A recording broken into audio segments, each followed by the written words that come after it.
देखिए, सबसे पहले तो मैं अपने माननीय प्रधानमंत्री नरेंद्र मोदी जी, अमित शाह जी, हमारे राष्ट्रीय अध्यक्ष जेपी नड्डा जी और हमारे हरियाणा के पूर्व मुख्यमंत्री मनोहर लाल खट्टर जी, नायब सैनी जी और हमारे जिला के अध्यक्ष सतीश नांदल जी, कृष्ण मूर्ति जी, मनीष ग्रोवर जी, जितने भी हमारे पार्टी के बड़े नेता हैं या मेरे पार्टी के कार्यकर्ता हैं, उन सभी का मैं बहुत बहुत धन्यवाद करती हूँ। और मेरे गांव के जितने भी बड़े बुजुर्ग हैं, युवा हैं, महिलाएं हैं, सभी का इस आशीर्वाद के लिए और इस अच्छी मेरे को अपॉर्चुनिटी मिली है, इसके लिए मैं उनका धन्यवाद करती हूँ। और जैसा कि आपने पूछा मेरे से कि चैलेंजिंग क्या रहेंगे, तो काम तो लगातार, जैसे जब से मैं आई हूँ 1.5-2 साल से, तो काम तो मैं लगातार अपने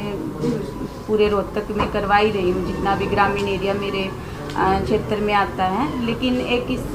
जो अगर ये मेरे को अपॉर्चुनिटी मिली है, तो इसमें मैं ये है कि काम तो पहले भी करवा रही थी, अब और बढ़ चढ़ के, चाहे मैं महिलाओं को सशक्त करने का है, चाहे युवाओं को नशे से दूर करके एक अच्छी संस्कार की बात है, या अपने बड़े बुजुर्गों की इज्जत की बात है, या पढ़ाई की बात है, या हर क्षेत्र में उनको आगे बढ़ाने में मैं सपोर्ट करूँगी उनको। और चाहे खेल स्टेडियम है, स्कूल हैं, तो जो भी क्षेत्र में जो मतलब एक अच्छा हम अपने एरिया को मैं डेवलप करने के लिए कर सकती हूँ, तो मैं हर क्षेत्र में अपने एरिया को आगे रखूँगी, और चाहे इसके लिए मेरे को कितनी भी मेहनत करनी क्यों ना पड़े। भूपेंद्र हुड्डा आपके सामने हैं, कितना कॉन्फिडेंस है आपको? कॉन्फिडेंस फुल है, क्योंकि देखो वो हमारे पूर्व सीएम हैं और मेरे तो पिता तुल्य हैं, मैं उनका बहुत सम्मान करती हूँ। और बस हम ठीक है भाई, लोकतंत्र है, वो उस पार्टी से प्रभावित है, मैं भाजपा पार्टी से प्रभावित हूँ, तो बस ठीक है, अपना करेंगे, मेहनत करूँगी मैं। आशीर्वाद लेंगे उनका? हाँ जी, क्यों नहीं।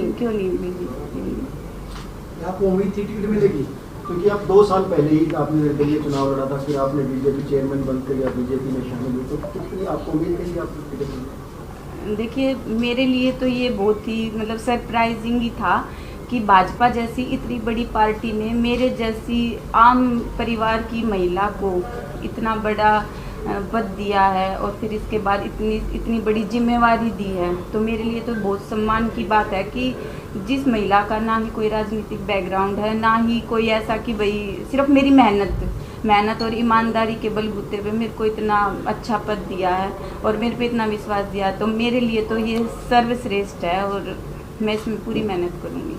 अच्छा, भाजपा के खिलाफ कि 10 साल से सत्ता में है, तो इनकम्बेंसी फैक्टर है, वो कितनी बड़ी चुनौती रही, क्योंकि आपको गांव में जाके वहाँ उस तरह के विरोध का सामना करना पड़ सकता है, लोग तरह तरह के सवाल जो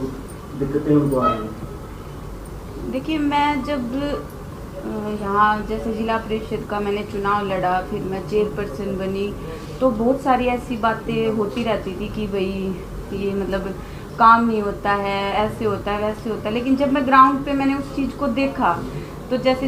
या तो हमारे पूर्व सीएम थे मनोहर लाल जी, या अभी हमारे नायब सिंह सैनी जी, किसी ने भी मेरे को मतलब काम के लिए किसी ने मेरे को मना ही नहीं किया, हमेशा मेरे को इस चीज़ के लिए मोटिवेट किया कि बेटा तुम अपना काम करो और आगे बढ़ो।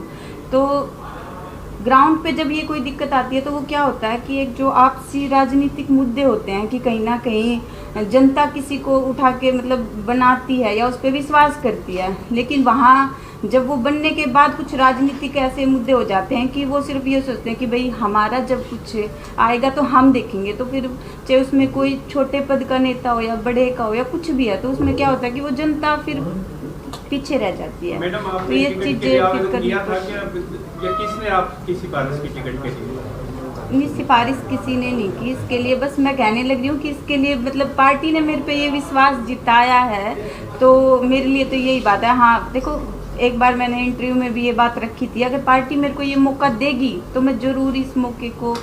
स्वीकार करूँगी। तो मेरे को तो ये सोच लो कि मतलब एक आम सी लड़की को पार्टी ने ये इतना बड़ा मौका दिया, तो मेरे लिए तो ये बहुत सम्मान की बात है। किसी चुनौती मानते हैं, क्योंकि पहली बार आपने परिषद का चुनाव लड़ा, जीता, उसके बाद आप चेयरमैन बने, अब आपको विधायक की टिकट मिल गई, वो भी भारतीय जनता पार्टी से, किस तरह की चुनौतियाँ मान रहे हैं? चुनौती कुछ नहीं है, सभी मेरे अपने हैं और सभी का मेरे ऊपर आशीर्वाद है, और बस सबसे मैं आशीर्वाद मांगूंगी कि अगर वो यहाँ के बेटे हैं तो मैं भी तो इधर की पुत्रवधू हूँ और यहाँ की बेटी हूँ, तो मुझे भी सभी का आशीर्वाद चाहिए और मैं ये आशा भी करती हूँ और मेरे को दिया भी है, बहुत कुछ, बहुत प्यार दिया है 1.5 साल में मेरे को, चाहे कहीं भी मतलब कहीं कोई कमी आई नहीं है। तो आशा मैं यही करती हूँ कि आगे भी मेरे साथ ऐसे ही जनता का प्यार बना रहेगा और मैं हर कार्य में चाहे उनकी जितनी कोई भी वो मैं खरी उतरूँगी। कृष्णमूर्ति हुड्डा जी कहते हैं कि किलोई में तो ना बूथ कैप्चरिंग होती है कांग्रेस से, उसमें तो वो कैसे रोकोगे आप? देखिए, आपकी बार प्रशासन ने भी पूरी तैयारी अपने हिसाब से कर रखी है, कैमरे भी लगे हुए हैं और भाई वहाँ पे मौके पे प्रशासन रहेगा भी और जैसे भी जिस हिसाब से हम कुछ भी फैसिलिटी जो सरकार हमें देगी उस हिसाब से भाई मैं पूरा ध्यान रखूँगी कि कोई भी ये इलेक्शन बहुत ही ईमानदारी से और बहुत ही अच्छे तरीके से हो। आप पढ़ी लिखी हैं,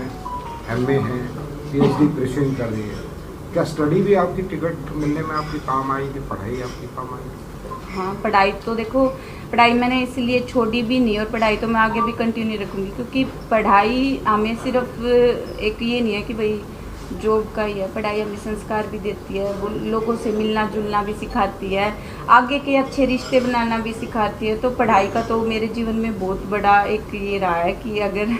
शिक्षा बहुत ज़रूरी थी और शिक्षा सभी के लिए होनी भी चाहिए। बहुत मेरे को इस चीज़ का बहुत फ़ायदा मिला है पढ़े लिखे होने का। नामांकन कब होगा? हाँ जी, अभी जैसे जो भी पेपर वर्क मैं पूरा कर लेती हूँ फिर उस हिसाब से पढ़ाई करेंगे। बाकी तो आप सभी अपना करना भी सपोर्ट हो जाएगा, धीरे धीरे कर लेंगे। मंजू जी, अभी आप पब्लिक लाइफ में आई हैं, इलेक्शन लड़ने जा रही हैं, तो ऐसे में बहुत सारी चुनौतियाँ भी आएंगी, बहुत सारे चैलेंज भी आएंगे। अभी जैसे आपके जो राजनीतिक विरोधी हैं वो एक बात कह रहे हैं कि आपके हस्बैंड को लेकर कि उनका सरकारी रिकॉर्ड रहा है, तो आप मतलब आपको प्रिंट करने के बारे में वो प्रश्न चिन्ह लगा रहे हैं और इस बात का विरोध कर रहे हैं, तो इसके बारे में आप क्या कहना चाहेंगे? देखियो, राजनीति में मैं आई हूँ, मेरे को लगभग 1.5 साल हो चुका है, लेकिन जब से मैं राजनीति में आई हूँ मेरे हस्बैंड का किसी भी मेरे ऑफिशियली काम में या किसी भी मतलब वो सिर्फ एक जनता की सेवा में अलग रहे हैं, लेकिन मेरे किसी भी काम मामले में उन्होंने कभी दखलंदाजी नहीं की है। और एक जब मैंने चुनाव लड़ा था तो सबसे पहली जो मेरी बात थी मेरी यही थी कि एज ए महिला अगर मैं ग्राउंड में जाती हूँ तो जो निर्णय होंगे मैं सही के साथ ही रहूँगी। सही है तो सही है, गलत है तो गलत है, चाहे उसमें फिर कोई भी हो। मेरे लिए सही सही है, गलत गलत है, मैं गलत के साथ कभी खड़ी नहीं पाऊंगी। और मेरे हस्बैंड का भाई वो जो भी था वो पास्ट था उनका, लेकिन अभी पिछले 10 साल से ऐसी कोई भी बात नहीं हुई है। और उन्होंने मतलब यूँ देख लो कि अगर मैं यहाँ तक पहुँची हूँ तो उनका सपोर्ट मेरे साथ सब, क्योंकि मैंने उनसे बहुत कुछ सीखा भी है। ऐसा नहीं है कि भाई मैं पीछे मेरा बहुत साधारण से मैं परिवार से हूँ। मेरे पापा पुलिस में सेवानिवृत्त थे, तो उनका भी बहुत हेल्पिंग नेचर था, तो उन्होंने भी मेरे को बहुत अच्छे संस्कार दिए। लेकिन सेम ऐसे ही मेरे को इधर भी सपोर्ट मिला कि मैंने अपने हस्बैंड से बहुत कुछ सीखा है कि लोगों की मदद कैसे की जाती है, अपने आप से भी ऊपर हम अपनी ज़रूरतों को अलग करके कैसे लोगों के काम आया जाता है। तो उन्होंने मेरे को कभी भी गलत रास्ते पे चलना या कभी पावर का इस्तेमाल करना ये सब कभी सपोर्ट नहीं किया और ना मैंने उनको किया। तो ये जो भी हैं अफवाहें हैं, तो अब पास्ट को बार बार भाई कोई कहता रहेगा, क्योंकि इंसान कभी गलत नहीं होता, परिस्थितियाँ होती हैं कि भाई हम में से सभी के जीवन में ऐसा कुछ होता है। तो इसका मतलब ये थोड़ी ना होता कि हस्बैंड एक बार किसी से कुछ हो जाए तो बार बार उसके जीवन में वही बात रहेगी।